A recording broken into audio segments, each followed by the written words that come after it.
Welcome back, everybody. This is Alex and I with Pure Gains Fitness. I brought with me my friend Sam Tonner. Sam, talk about yourself and let's see what we go into. Thanks, Alex. I've been a personal trainer for the past 3 years.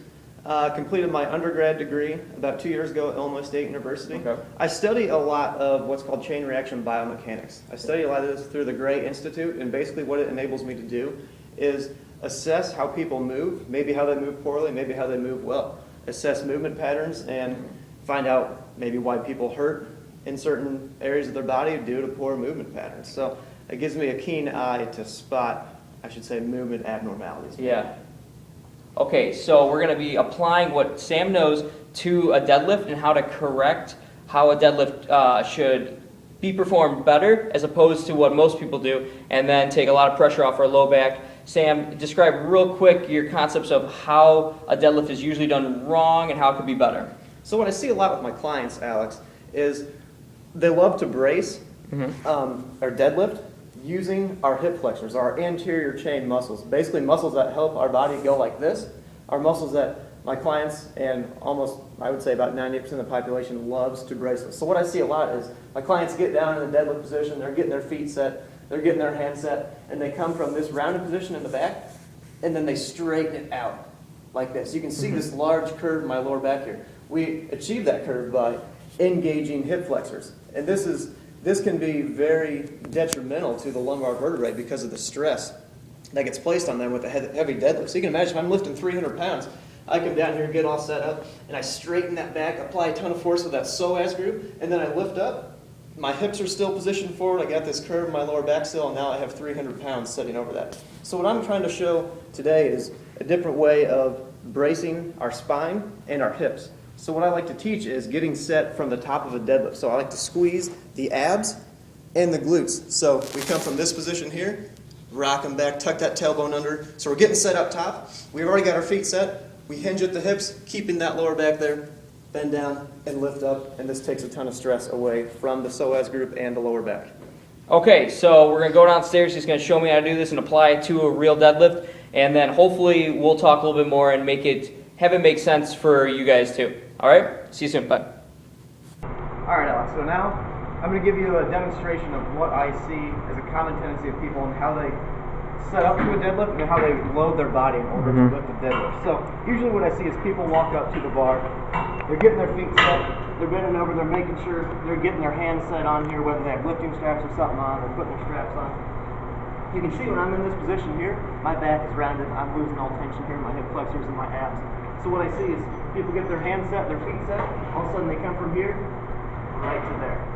The only problem with this is the muscles that are straightening our back, going from this position down to this position, are those anterior chain muscles, or those psoas major hip flexor muscles, which attach primarily to the lower back. So you can imagine if we're lifting a heavy weight, and we're coming here, we're building up all this tension, and then we perform a heavy lift, that's a ton of stress placed on our hip flexors and our lower back. So you'll see people that come up, and they can't get their hips backwards and tucked under. So we got a ton of stress right here. So what I'm trying to show today is walking up to the bar, getting your feet set, and actually getting set from the top of this deadlift. So what I want you to focus on is this part of the spine, from about the belly button to in between the breastbone here.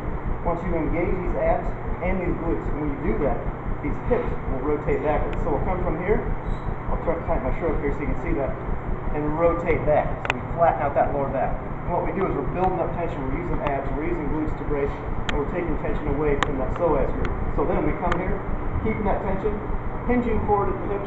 Notice my back's still straight. Nothing has changed here. I'm just hinging at my hips. I get my hands set up, I lean down, and I lift.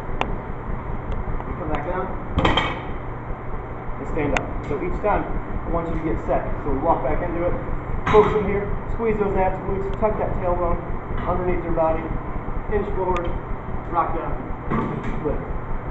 Much more effective than coming here and locking that back out. It'll release a lot of tension from that psoas group and make your back feel a whole lot better.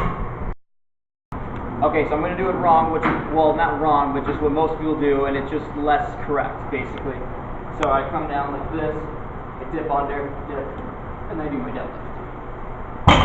Okay, what do you want me to do, Sam? All right, so I want you to get set. I want you to walk up to it and get your feet set first. Okay. So what a lot of people need to do is get their feet about right underneath our hips, shoulder width apart, whatever you feel more comfortable with. So then from here, I want you to focus on that line between your belly button and your middle of your breastbone. Okay. Tighten those abs, rotate those hips back, tighten the glutes, so you tuck that tailbone under your body. So we're getting set up here. We're building up a lot of tension, taking stress away from that psoas group. Then we lean down and lift. So now you can see that curve in his lower back. It wasn't there at all. It was all perfectly straight. So perform another one here, Alex. Brace with those abs, squeeze the glutes, lift up. Perfect. Come back up, do one more. Let's get set. Squeeze those abs and glutes, tuck that tailbone under. Load up. Good, lift. Perfect. Okay, so one thing that I want to make sure I'm getting right is when you say flex the abs, am I breathing out to flex them and then go down, or am I going to breathe in, almost hold my breath, contract the abs, and then go down? What's the difference? And then go down. So we're gonna breathe in up top, Flex. contract and flex those abs. As you come down, you can breathe out just a little bit so we're not elevating our blood pressure and our heart rate. Breathe out just a little bit, lift. We want to maintain that abdominal pressure there. Okay, so you're maintaining the contraction, the pressure there. Pulling the hips in. So the first thing I'm actually feeling differently is I don't feel my low back firing as much. I feel it go almost up through here. What is happening there? So what's going on here is our erector muscles, or the muscles that keep our spine straight, keep us standing upright, is they are working slightly differently through a different range of motion. They're slightly more elongated, but they're not so short, and there's not so much pressure being applied to those. That's kind of squeezing that lower back. So you might feel this go up the length of your spine a little bit more, so it should make this deadlift, if you're trying this again for the first time, you're not going to want to max out the first time. You're going to want to get used to it, build up to it, but it's going to be far more effective. They're also going to release that, like I said, release that tension from that psoas group, so your hips won't be as tight, lower back won't be as tight. You should be feeling a lot better. All right, and just to kind of reiterate this for the viewers, when people are doing this the wrong way, sort of, they're hinging, or they're coming here, they're tightening their hip flexors and their psoas group, which are coming up through here, and they're pulling my back to straighten. Right here when I do so that? we get over dependent on our psoas group to, yes, lock our back out, straighten our back. Those psoas muscles originate on the lumbar vertebrae, so if we put a lot of tension on those, they're pulling that anteriorly or towards the front.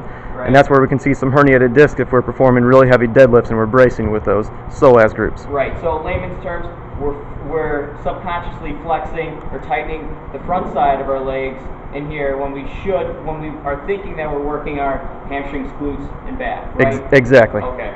All right, well, I'll do another one, make sure I'm doing it right. Let's see it. Good back. Good lift.